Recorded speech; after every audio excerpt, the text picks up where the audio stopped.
Adaptive, the community podcast.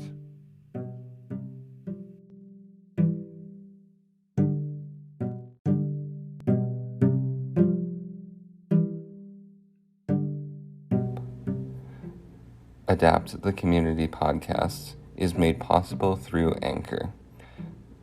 Anchor makes podcasting easier than ever with tools to create your podcast and distribution to get it out to your listeners through Spotify or Apple Music, and sponsorships that are partnered with Anchor.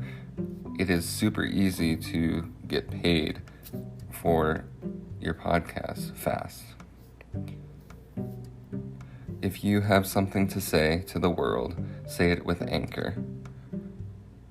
Go to anchor.fm or download the Anchor app today.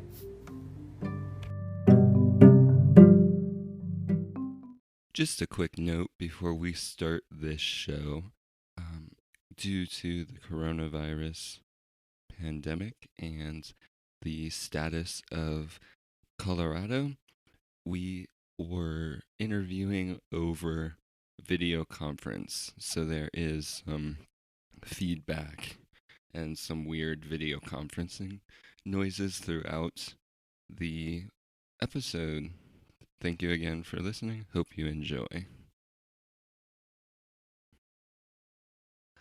Today's episode, I am super excited to talk to Sarah Fritchie, who is a longtime friend of mine. I actually met her while skiing with the Children's Hospital Colorado program.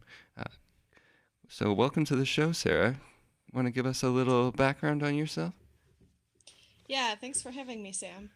So I am another educator, but I'm going into general education, not SPED. And I was diagnosed with arthrogryposis multiplex congenita, or AMC. So don't feel like anybody has to remember that, but we're super rare. We're not one of the more common ones, but basically I am affected in my hips and ankles. So I wear AFOs, and I've had some hip surgeries to help with that. But I'm really excited to be here. Awesome. Well, thank you so much for being here. And just like my guest last week, Kyle said, AFOs are not an alien something. They are leg brace. Yeah, I love it. It stands for ankle foot orthotics, if you all don't know. Yeah. So that was a super fun kind of realization that we came to last week was, hey, people may have not UFO either. Yeah. Cool. So, like I was saying in the intro there, we met while skiing. And this is a super funny story because I've seen one of the doctors that heads up the program or is part of the program. Yes. I'm not really sure what he does. Super fun guy.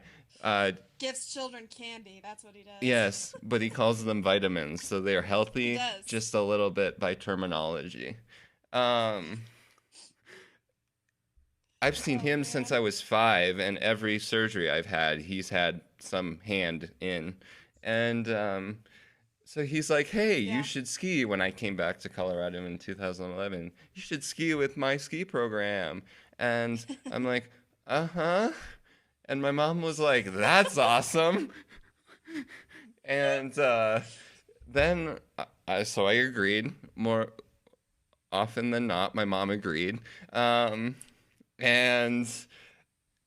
she's like, there's someone from our church that is also part of this ski program. You definitely know her. And this may be the first time you're hearing this, but I am 99% sure that we had never met until the ski program. I have no memory. Okay. I don't know. Because we were in 3 things, and we saw each other constantly because we went to the same church, we went to the same school, and then we were in the ski. Like, there were days where the only day I wouldn't see you was the Saturday that was the off Saturday from our ski program.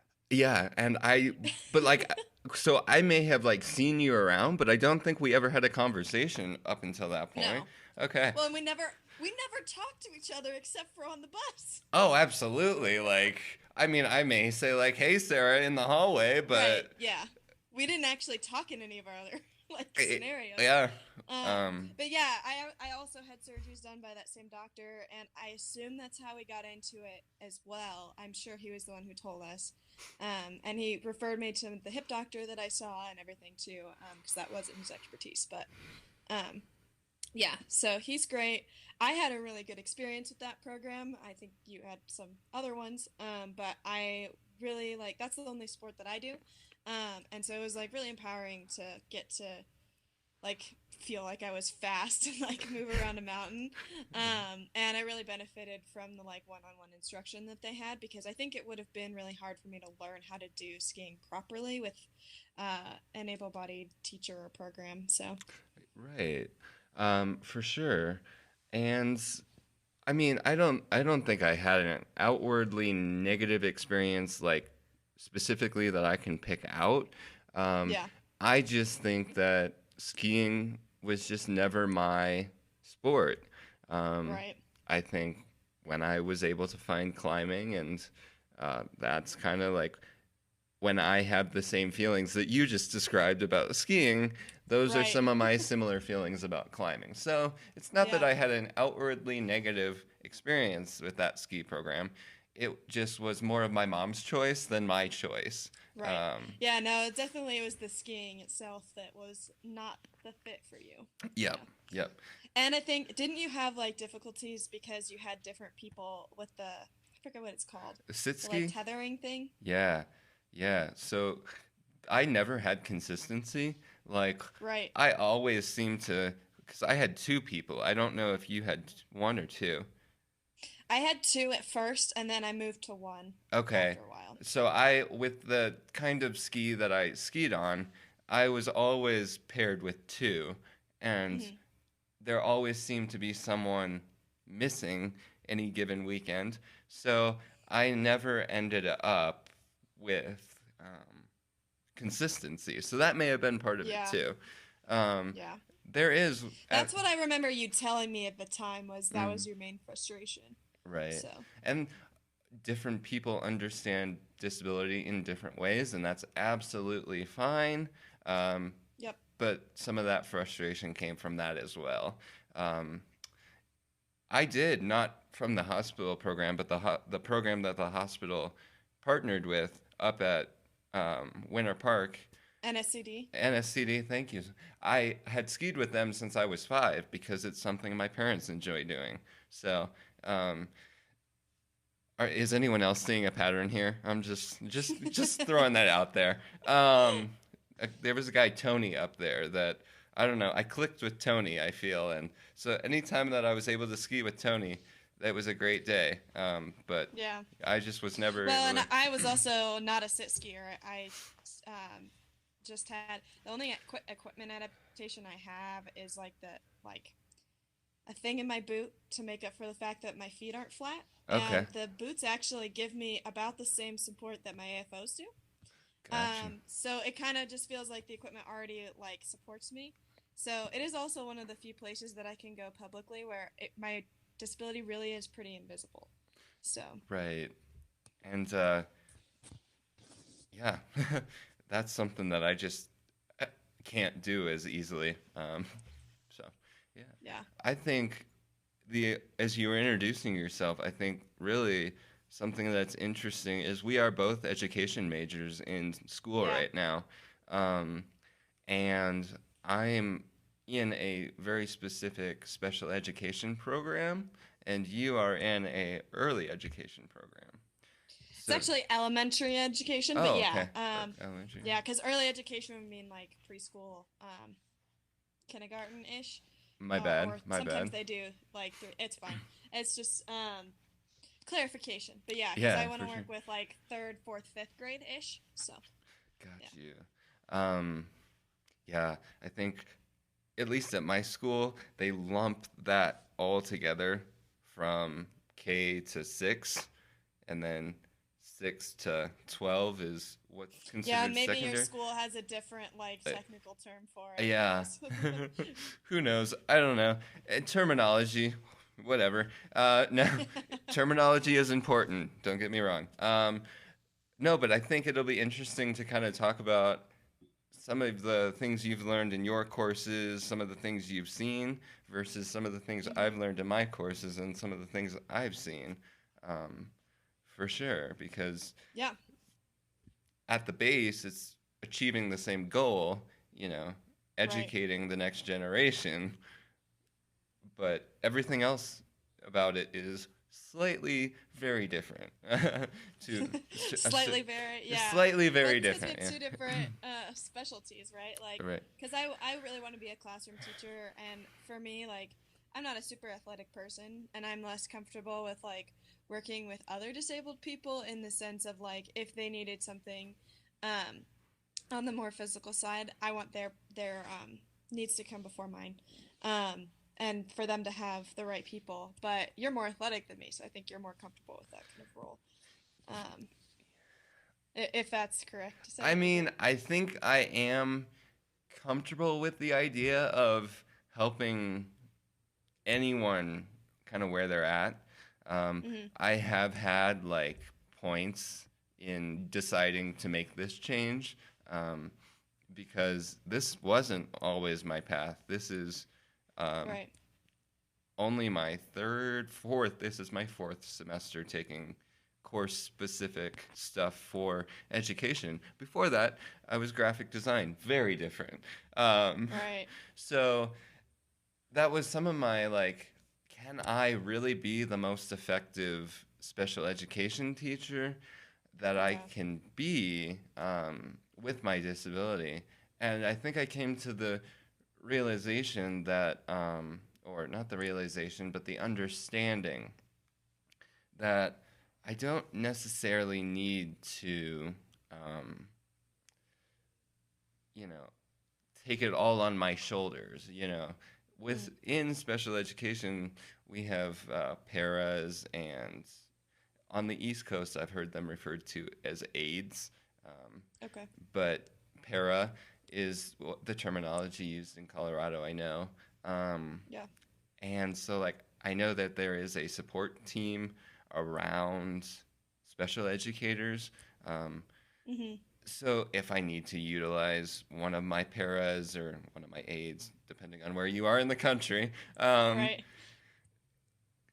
I have come to like, I don't have a problem asking for help. I've come to a point Right. in Same. my acceptance of my disability and things like that. Like, asking for help is a really great thing. Um, but I totally understand where you're coming from with, Yeah. Well, and because I think it's not that I think I couldn't do it. I could do it.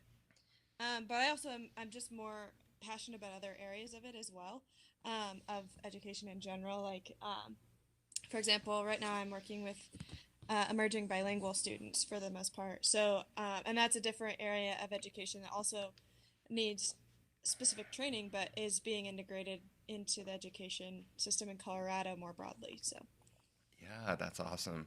Um, for sure. And there's like, it goes deeper for me into special education than even just the classroom, as crazy as that sounds. Like, oh yeah, just looking at education at a national level is, and special education and how it's approached is kind of a huge passion of mine. So, um, that's kind yeah. of why I picked on special education myself.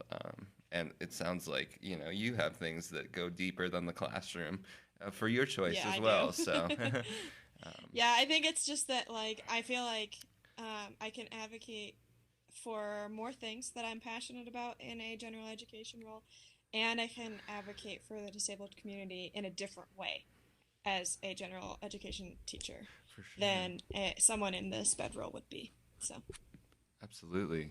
And I think it's great to, because I never saw, um, now, hidden disabilities and invisible disabilities are a thing, and I want to put that out there. absolutely. I've never seen any of my teachers, and I've gone to several different schools. I've said that almost every episode, I think, but I've gone to several different schools throughout my education journey, and I never came across a wheelchair using teacher who was Yeah. teaching in the front of the classroom.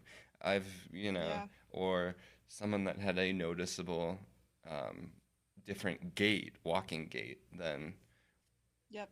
anyone else. So I think kind of seeing that diversity is like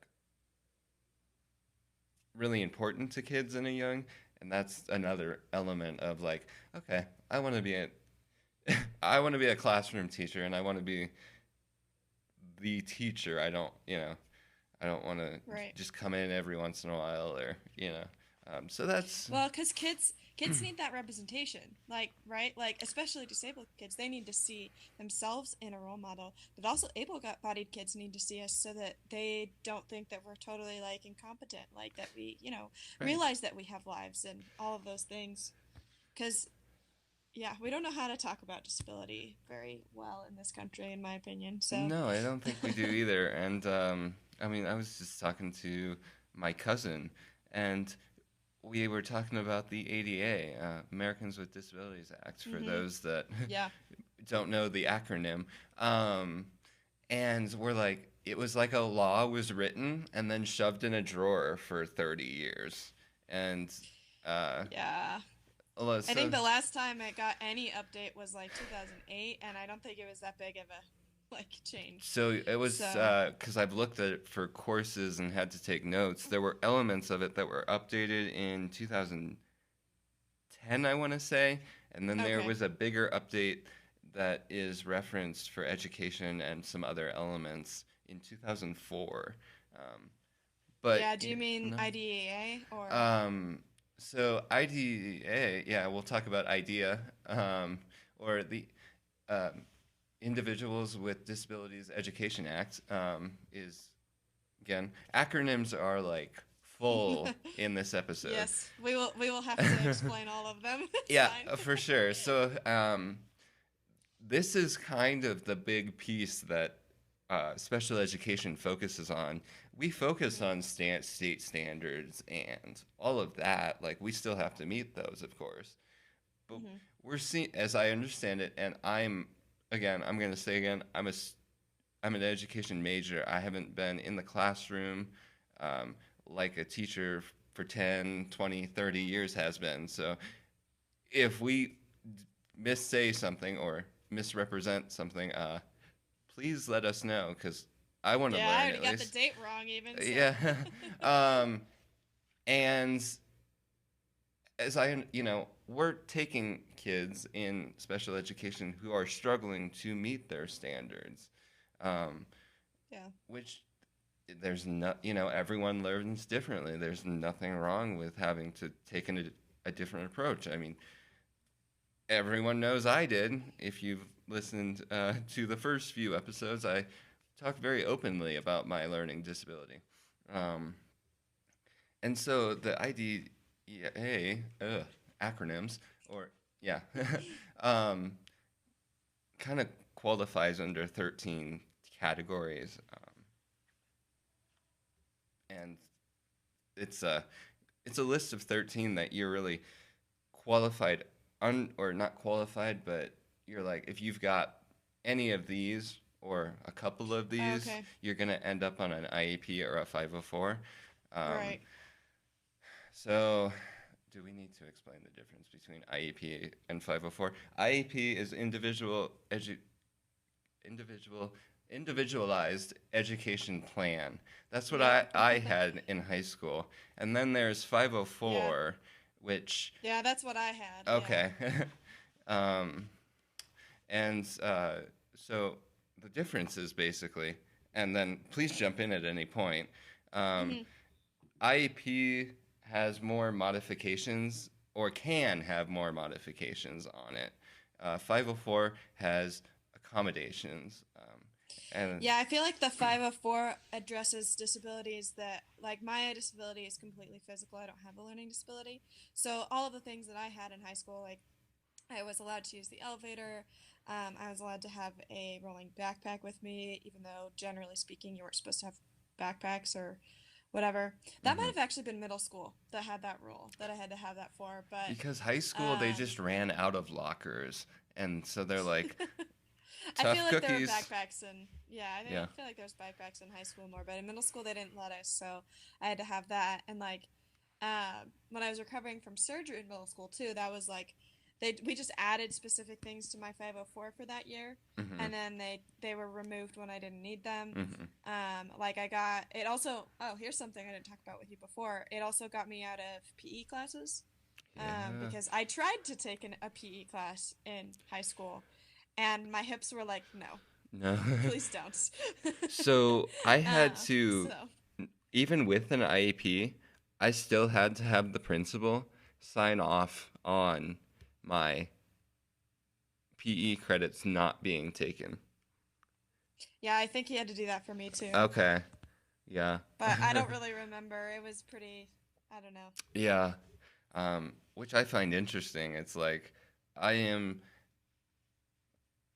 you know, uh, physically, I would find a PE class difficult because there's a lot of running involved and Yeah. things like that. Not my strong Well, suits.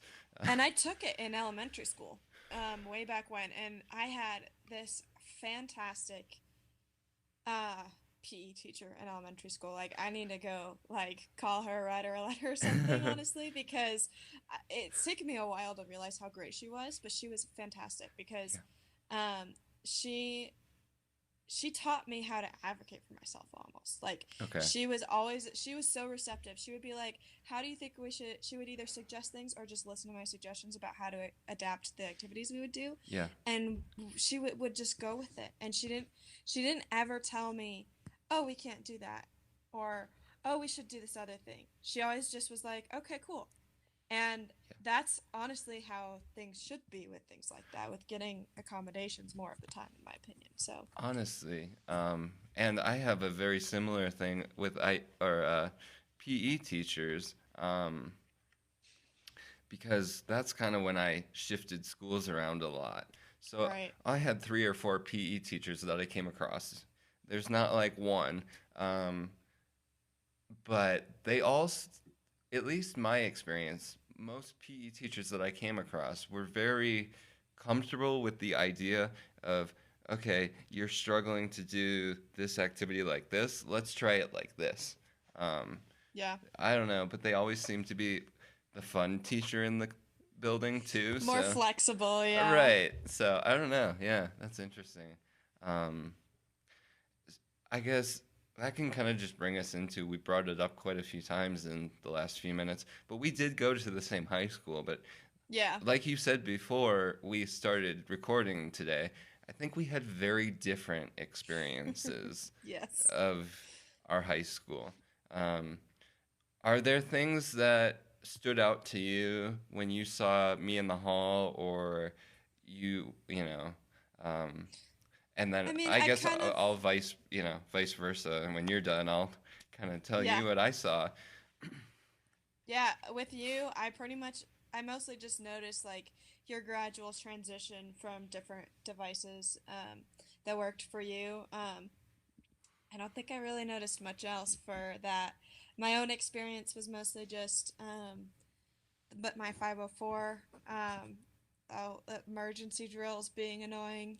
like Right, um, it wasn't a huge deal because I was a AP student, and I had also I unlike Sam, I grew up with that whole class, so they had like kind of dealt with me my whole life, and I'm a very uh, well, in elementary school, I was called bossy, so we'll go with that. So people kind of just already knew that, like they kind of ignored my disability for the most part. Like hmm they didn't.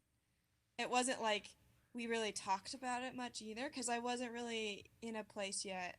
Like I was wanting to educate people about my disability, but I wasn't in the same advocacy place that I am now either. So right. And I have um, so for those that don't know, I moved into the same school system as Sarah, seventh grade year. And then I think so. yeah, then like 6 months later, I jumped right into a major knee surgery on both my knees.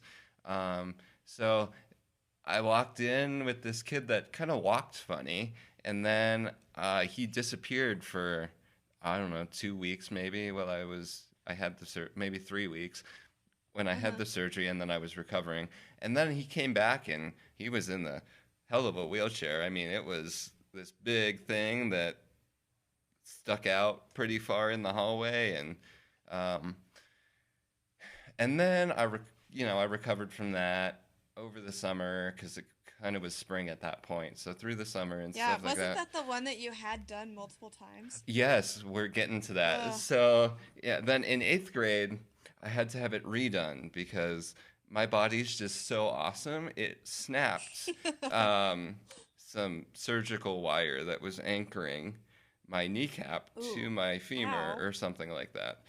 Again, not a medical professional. I've said it before. I think it was my femur. So my body had snapped that medical wire, which the doctor that was part of the ski program said, "Wow, I've never seen that happen." So that's awesome. Wow, you're so special. Right? And then so I was in the big wheelchair again, but it was only one leg this time. Um, but I was in that big wheelchair again until the end of eighth grade, and then I recovered over the Oh, so summer. we were both just a wreck in eighth grade? I think Because no, that was the that was was it the eighth grade? I think so. No, and I think it happened earlier in eighth grade for me. Um, Well, so my hip because surgery was the summer before eighth grade, and okay, then um, I you, was like I was like middle to end of my recovery. So I was like, I went back in a wheelchair, but I was already starting to walk at home. okay, And then, yeah. So yeah. I think what was happening was that's what I remember. Okay, so you had that surgery. You were in Hmm. one of the big medical wheelchairs. There's a difference Yeah. between like an everyday sport wheelchair and a medical Yeah. wheelchair. Let's make Yeah. that distinction real quick. Yeah, Um, because I'm not a wheelchair user full time. The only mhm. times I use a wheelchair is when I'm recovering. So we have like a medical ish wheelchair that I do own, but it's like a much smaller one. And then there's like the bigger ones for right away. So, Right. And then, of course, I can post a picture, but I'm in a very compact aluminum frame chair that is an everyday use chair. So yeah. they are very Looks different. much cooler. Yeah, Much look, it's less, not as medical, and yeah. yeah, it doesn't have the big sticking out leg things, and yeah. Right. Um, we switched medical, like you were using a medical recovery wheelchair, and then I used a medical recovery Yeah. wheelchair. So we kind of just switched positions. With all that being said, I never, I always was the one that looked like I had something majorly wrong with me. Um, Yeah. because they never knew me as Sam first, I don't think. Because I think I was still in that awkward stage of still getting to try to know people. And then Right. I went through all this surgery stuff, and I was just zonked out of my mind on painkillers and things like that for I said some weird things in eighth grade for my pain meds, that's for sure. yeah. Um, I think I said something weird to the art teacher, but he was kind of weird, so I'm sure he just took it in He stride. was kind of weird. Yeah. Yeah, and I think there's definitely a difference of like these kids went to school with me when I had an even more like visual surgery in second grade. That was the one that the doctor we've been talking about did for me, Sam. Okay. Um, I don't and know if we should say his name or not, so I'm just yeah, gonna not. yeah, we'll just avoid it. But and it was this I had these massive like things on my feet because they were these frames that got put on for several months and then got taken off. Okay, yeah. And they were called Taylor spatial frames. If you're a squeamish person, do not look them up.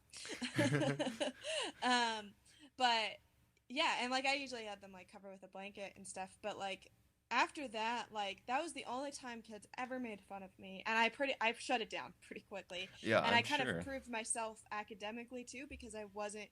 Um, You were able but like I to. said earlier, Mm-hmm. yeah, I was able to, and so it was not part of my disability, and so they kind of just were like, Okay, and they moved on, and Right. I don't really remember kids making fun of me ever after that point. Like, Yeah. maybe they made fun of me behind my back, but like they didn't do it to my face. Right. So, And with all that being said, I basically never, I don't think, hit that point of kind of sinking into the school culture and the right.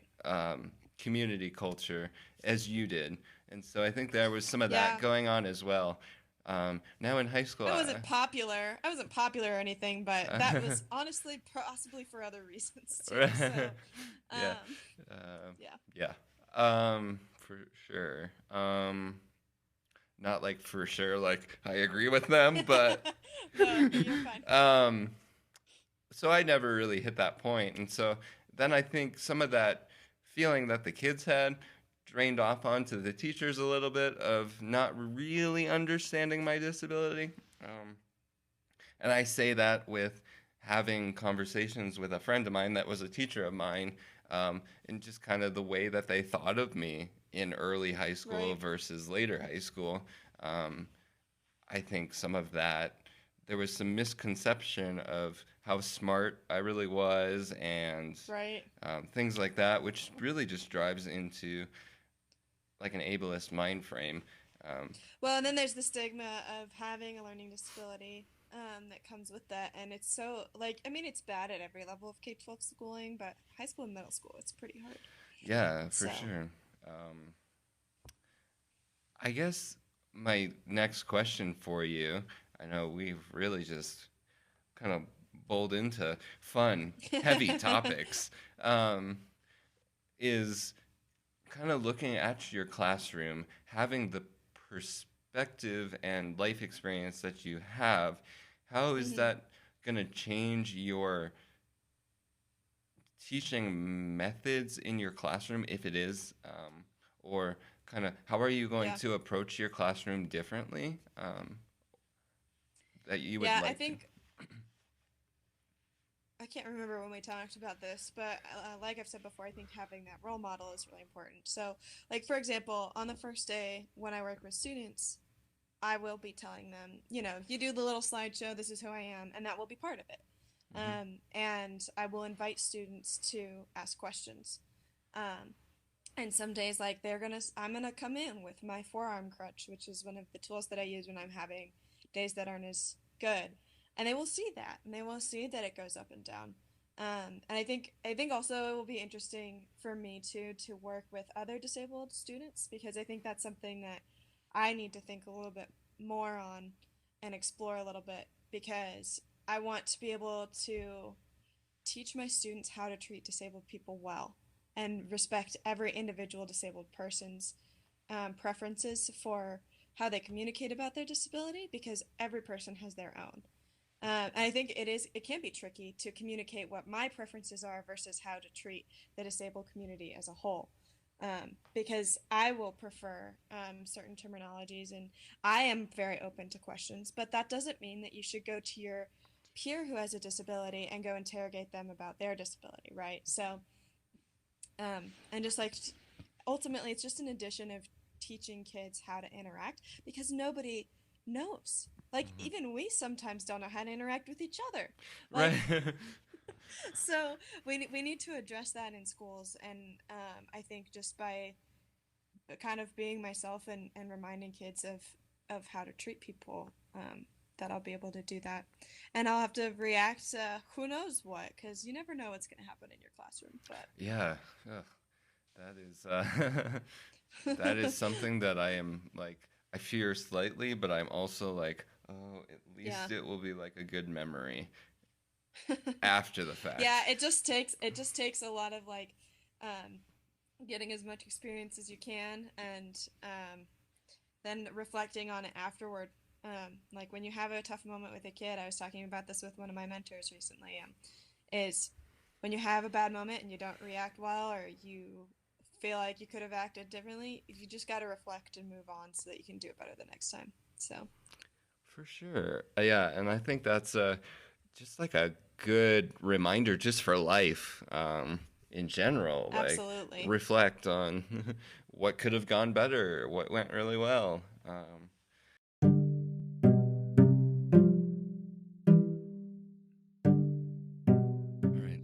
jump in right here and let you know that this conversation went on for so much more than what you just heard today. So come back next week. We're going to continue this same conversation and kind of finish it up then. It's a great conversation we had, and I'm really looking forward for you guys to hear the rest of it.